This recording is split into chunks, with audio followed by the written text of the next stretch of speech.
Did you know that the conscious state we experience when we're awake is only a tiny part of our total consciousness? Who is in my temple? Who is in my temple? Hello friends, my name is Vas Solo. Welcome to Why Spirit Matters. In this video, I'm going to talk about the three main levels of consciousness. I'll break them down one by one, explain how they affect our experience of life, and talk about which one we should strive to be in if we want to be happy and fulfilled. The three levels of consciousness are subconsciousness, consciousness, and superconsciousness. Let's take a look at the conscious state first. This is the state that we're most familiar with, because through it we interact with the outside world. In this state, our awareness is outwardly directed. Our senses are gathering data from the outside world, given it to the rational mind, which interprets it, reasons about it, and then determines the appropriate response. In this state, our decisions are mainly guided by the intellect, which can be very useful, but it also has certain limitations. For example, the intellect tends to be problem-oriented versus solution-oriented. It likes to analyze and break situations and problems down into pieces instead of synthesizing information and seeing the bigger picture. Remember, intelligence doesn't equate to wisdom. Just picture the evil genius bent on destroying the world.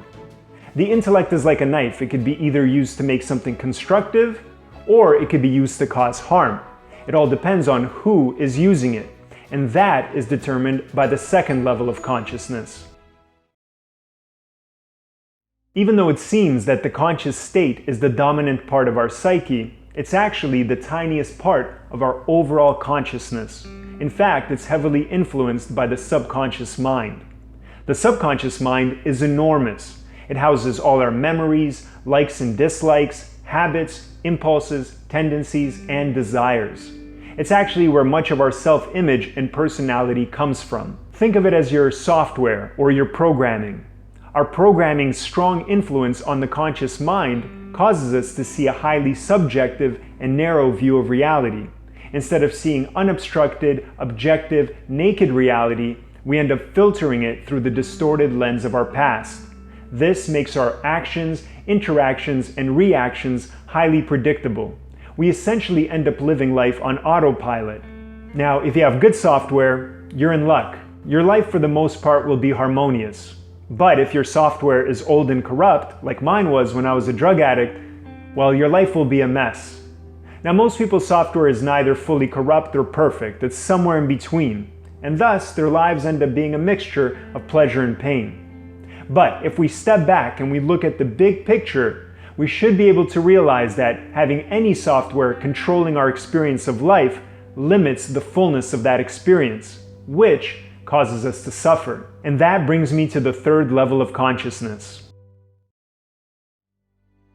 This is the fundamental, all-pervading reality and the source of all awareness.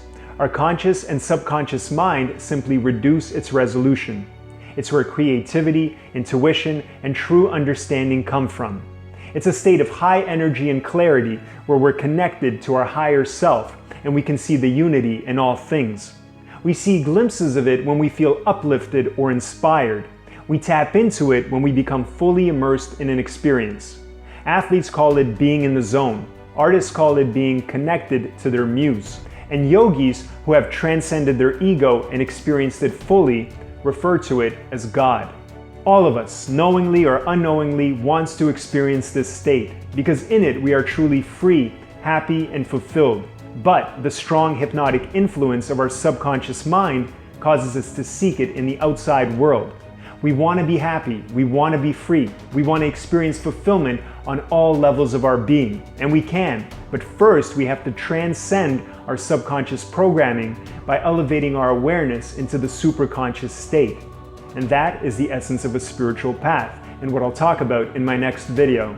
Now, if you like this video, please subscribe to the channel and hit the notification bell. I upload one video every Sunday talking about the spiritual path and what we can do to transcend our limitations and make our lives more meaningful. Thank you for watching and subscribing. Take care, and I'll see you next time.